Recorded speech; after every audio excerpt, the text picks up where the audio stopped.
Hey everyone, right now you are in my shed. I was sleeping here the last couple of days, but not sleeping here right now. I actually got to sequester a room again in the household. However, I'm out here right now because it is officially 1:34 in the morning, and that wasn't a product plug for BlackBerry. However, it may look like a product plug for BlackBerry.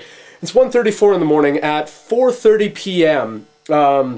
So in just over about, well, in 15 hours, almost exactly, I'm going to be getting on a plane with my buddy Grayson, an old dude from high school that I haven't seen in 7 years, but we re-hooked up about, I don't know, 3 weeks ago, went surfing 2 days after that for a week, and determined we should go to Rwanda. Yeah. So in 15 hours, almost to the minute, we're going to be taking off for St. Paul, Minneapolis. Then from there, we're going off to Amsterdam, and then that takes us to Nairobi, and then into Kigali. And so we're going to be gone for a little while. Yeah, somewhere in between 2 and 5 months type of thing. And but I figured before I do that, I should let you in on a few of the stories. If you haven't heard them already, I tell stories of my last trip, motorcycling across China. Now, the video you're about to see is something that I edited up 3 years ago, or 2.5 years ago, for a French class that I nearly failed miserably at McGill. But we're gonna see if it can do the trick. Alrighty, let's check this. Check it out. This is what we're going on and on about. Oh yeah.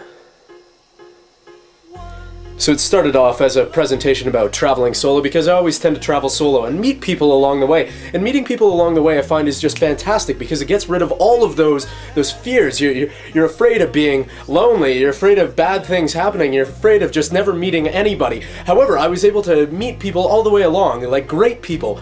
Great people from here to there to everywhere. Like this gentleman, looks like a lady. We didn't know he was a lady, or not a lady, for a while, and my friend Jeff, dude I motorcycled across China with, he and I, we were fighting over her for a while, and that's Jeff right there. Right now we're, oh man, this was in not Guangzhou, we're in Guilin, and then now I'm on a train, and we're going on this train over to Changsha, and this is my great uncle's Rose Garden, which is the loveliest place in the world in Stuttgart, Germany. It's still fantastic.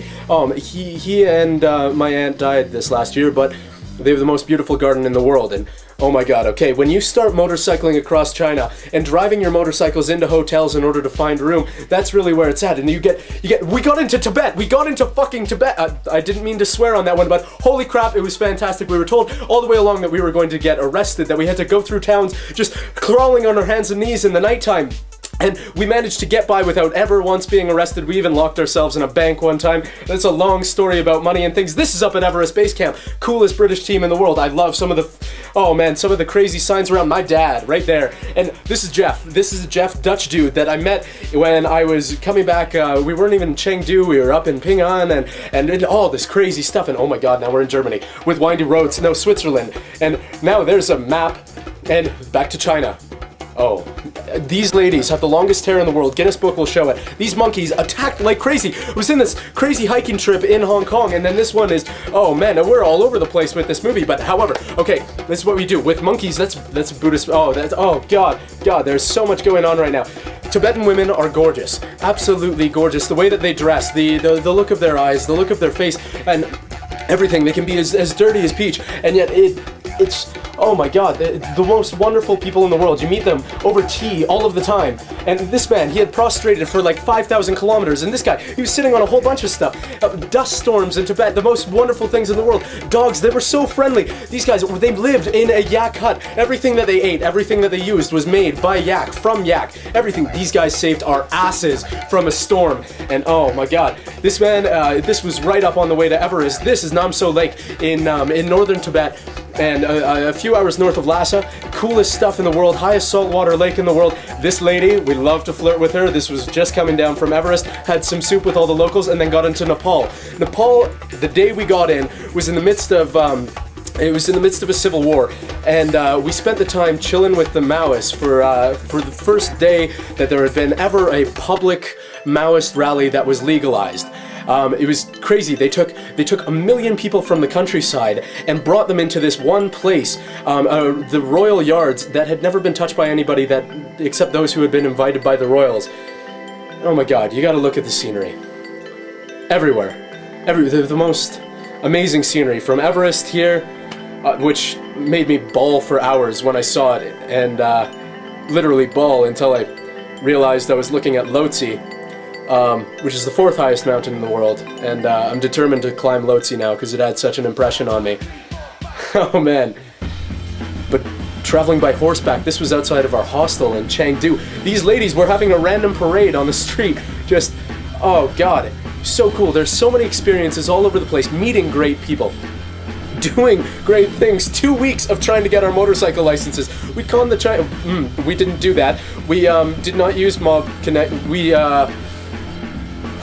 we did everything very legally, and we were riding motorcycles legally across China from Chengdu into northern Tibet, across the Lhasa, down to Everest, into Nepal, and then Jeff continued on from there. This was what the state of the roads were. 2-way roads, right here. This truck, I have never been angrier on a road in my life than at this truck, but we became friends by the time at the top of the pass after they nearly killed me by pushing me over. These were our roommates in Lhasa. Didn't realize that they were putting on a family-oriented sex show of sorts for a while. And ice storms on a motorcycle up at 5,000 meters above sea level become fun. These guys, however, slept through it all with a blanket on top of them. We were in tents and like minus 40 sleeping bags. Those guys had like a cotton sheet. And then this is where I started crying and bawling like crazy because every one of my dreams I felt was just wrapped up in the Everest range. It was so beautiful. And if any of you know the story of Alex Lincoln, a man who was presumed dead for a while, a few years ago when I was there in May, when 17 people essentially died on Everest. It was one of the worst winters ever until the avalanche this year. This is that free the first Maoist rally that was actually legalized, and then suddenly you go across into southern Nepal, right near the Indian border, cross a river, and you get to the Chitwan Reservation, animal reserve. Oh my God, we saw a leopard.